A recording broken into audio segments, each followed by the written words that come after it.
आज मैंने ऑनलाइन एक देश के बड़े प्रसिद्ध अखबार में एक खबर सुनी कि कोई बॉम्बे हॉस्पिटल है जो वैदिक मंत्रों के उच्चारण से मरीजों का इलाज कर रहा है, जैसे गायत्री मंत्र और महामृत्युंजय मंत्र। बात तो खोजने वाली थी, तो मैं लगा उसकी खोज में कि ये कैसे पॉसिबल है कि एक गायत्री मंत्र यानी ओम भूर्भुवः स्वः तत्सवितुर्वरेण्यं भर्गो देवस्य धीमहि धियो न प्रचोदयात् या महामृत्युंजय मंत्र ओम त्र्यंबकम यजामहे सुगंधिम पुष्टिवर्धनम, ये सब कह के सुन के कैसे इलाज हो सकता है। तो उसकी शोध में मैं कुछ आगे बढ़ा, तो वो शोध आपसे शेयर करना चाहता हूँ। तो मुझे पता चला कि ह्यूमन बॉडी एक सर्टेन फ्रिक्वेंसी पे वाइब्रेट हो रही होती है, यानी कि हम खाली हार्ड मास का शरीर नहीं है, हम कुछ ध्वनियों के कंपन के सहयोग से बने और चल रहे हैं, गतिमान है। तो वो ध्वनियों पे जब मैंने खोज की तो मैंने देखा कि हमारे शरीर के अंदर जो ध्वनि है वो हर्ट्स में नहीं, मेगा हर्ट्स में प्रोड्यूस हो रही है।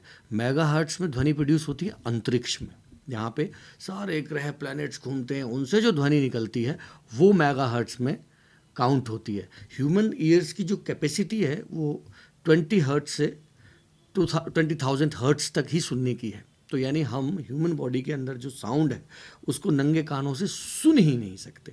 तो उस साउंड के बारे में जब मैं पढ़ रहा था तो मुझे पता चला कि ये जो ध्वनि के स्तर है हमारे अंदर, हमारी बॉडी की ध्वनि का जो स्तर है वो 60 मेगाहर्ट्ज तक, 60 से 70 मेगाहर्ट्ज तक हमारी बॉडी स्वस्थ रहती है। जैसे ही हमारी बॉडी के अंदर फ्रिक्वेंसी वाइब्रेशन जो कंपन उत्पन्न हो रहा है, जो अंदर एक वाइब्रेशन जो ध्वनि चल रही है वो कम होती है और 50 के आसपास आती है, तो हमें सर्दी, जुकाम, नज़ला ऐसी बीमारियां होने लगती हैं। फिर उसके भी नीचे आती है, जैसे मानो 45, 46 तक, तो हमें कोई संक्रमण जैसे लंग में इन्फेक्शन हो जाना या किसी और पार्ट में इन्फेक्शन हो जाना, मुंह में छाले पड़ जाना, ऐसी इन्फेक्टिव डिजीज़ होने लगती हैं। और अगर फ्रिक्वेंसी 42 मेगाहर्ट्ज़ के आसपास बॉडी की आ जाती है, वहाँ पे जाके इंसान को कैंसर होने की पूरी पूरी संभावना हो जाती है, क्योंकि बॉडी की फाइट बैक कैपेसिटी ख़त्म हो जाती है। तो इस गिरती हुई फ्रिक्वेंसी को समझने के लिए हमें और डिटेल में जाना पड़ा कि ये समझते हैं कि इस फ्रिक्वेंसी को ठीक करने के क्या उपाय उपलब्ध हैं।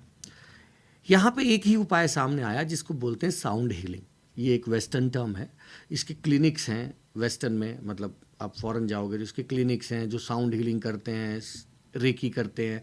वो बेसिकली एक साउंड प्रोड्यूस करते हैं आपके आसपास, और उस साउंड से आपके बॉडी के साउंड को एडजस्ट करके और फिट करने की कोशिश करते हैं, जिसकी वजह से आपके अंदर वो सर्टेन फ्रिक्वेंसी आ सके, जो फ्रिक्वेंसी मैंने बताया कि हमारी बॉडी को एक्चुअली चाहिए स्वस्थ रहने के लिए।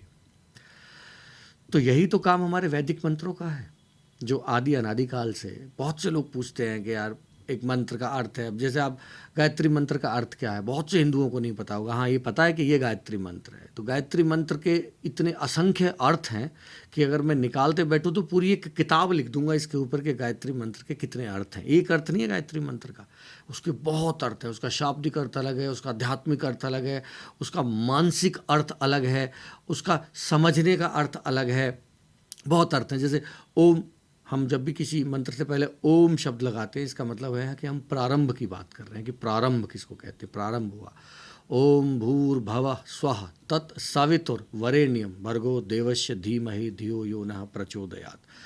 सवितुर यहाँ पे एक सेंटर में वर्ड आता है जिसको सूर्य से, ऊर्जा से हम जोड़ के देखते हैं। तो इसमें यही हम परमात्मा से स्तुति करते हैं कि हे परमात्मा, परमपिता परमेश्वर, या हे सूर्य, हमें अंधकार से प्रकाश की ओर लेके जाओ। ये एक मोटा मोटा अर्थ है, और बारीक अर्थ में जाएंगे तो बहुत सारे अर्थ। मैंने एक दूसरे चैनल पर वीडियो भी बनाया था गायत्री मंत्र के अर्थ के बारे। ऐसे त्र्यंबकम यजामहे का भी यही अर्थ है कि हे परमपिता परमेश्वर, जैसे ककड़ी अपनी बेल से अलग होने के बाद भी नष्ट नहीं होती, ऐसे हम इस मानव देह को त्यागने के बाद भी हमें मोक्ष प्राप्त हो, हमें दुख ना हो। ककड़ी को बेल से हटने में कोई दुख नहीं होता, ऐसे ही हट जाएं हम बस इस मानव देह से, जैसे ककड़ी हट जाती है तो मृत्यु रूपी कष्ट ना हो और वो जीवन को दीर्घायु और स्वस्थ होने की कामना होती है।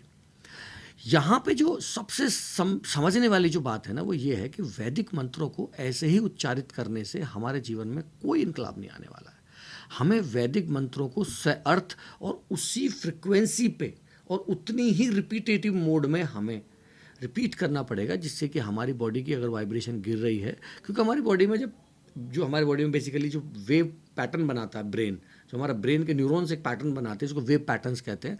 उसमें हम अल्फा, बीटा और थीटा, ये 3 वेव्स निकलती हैं। तो अल्फा और थीटा बेसिकली हमारी हैप्पीनेस और हेल्थ के लिए रिस्पॉन्सिबल हैं। जो बीटा वेव्स हैं, वो बीटा वेव्स हमारे डिप्रेशन, एंजाइटी को क्रिएट करती हैं। हमें कसाव महसूस होता है, हम हेल्पलेस महसूस करते हैं जब ब्रेन में बीटा वेव बढ़ने लगती हैं। तो बीटा वेव का जो इफेक्ट है वो कम करने के लिए एक ही तरीका है कि हमारी बॉडी की जो फ्रिक्वेंसी है वो 60-70 के मेगाहर्ट्ज के बीच में मेंटेन की जाए। तो जब बॉडी की फ्रिक्वेंसी गिरती है, तो जब हम वैदिक मंत्रों का, हमें 108 का साइकिल है, 108 की माला आपने सुनी होगी कि हम 108 की माला जपते हैं, तो ये 108 का एक साइकिल है।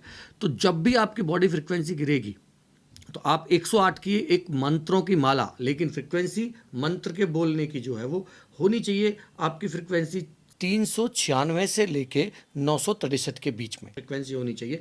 आपने वैदिक मंत्रों का उच्चारण सुना भी होगा, वो बहुत लाउडली और एकदम सटीक तरीके से, क्योंकि जितना भी सब फोनेटिक लिखा हुआ है, जितना भी वेद मंत्र है, ये ज्ञान जो है, ज्ञान इसके सुर में भी ज्ञान है ना। तो इस सुर को जो है समझो और उसकी जो फ्रिक्वेंसी है उसको समझो। तो ऐसा साइंटिफिकली प्रूव्ड है कि वो हमारी बॉडी फ्रिक्वेंसी को 7 से 8 मेगाहर्ट्ज तक बढ़ा देता है। यानी कि अगर एक कैंसर के रोगी को या एक मेंटली डिप्रेशन के रोगी को अगर इन मंत्रों का जाप 108 की माला का पूरा जाप वो आदमी करता है, तो मैं कह रहा हूँ 42 पे भी आ गया, 42 पे भी आ गया, तो 8 उसमें जोड़ दो या 7 उसमें जोड़ दो अप्रोक्सीमेटली में, तो 49-50 के आसपास आ गया। यानी कि 108 के अगर वो 2 साइकिल एकाग्र मन से एक जगह एक चित्त होके, एक वो ट्यूनिंग आपको देखनी पड़ेगी कि वो आपकी बॉडी कहाँ अलाउ कर रही है आपको, वो ट्यूनिंग अपनी जैसे एफएम की ट्यूनिंग करते हैं ना, आपको देखनी पड़ेगी आपकी। लेकिन हाँ, वो स्ट्रेस्ड होनी चाहिए और आपकी बॉडी की फ्रिक्वेंसी के साथ ट्यून इन होनी चाहिए।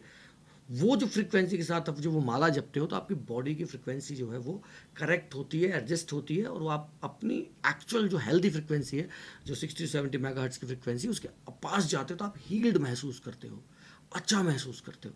तो मंत्रों को खाली ये ना समझें कि बस वो कह दिए सुन लिए इतना है, उनके अंदर वो जो हीलिंग साइंस है, जो आदमी को निरोगी बनाने की शक्ति है, वो छुपी हुई है।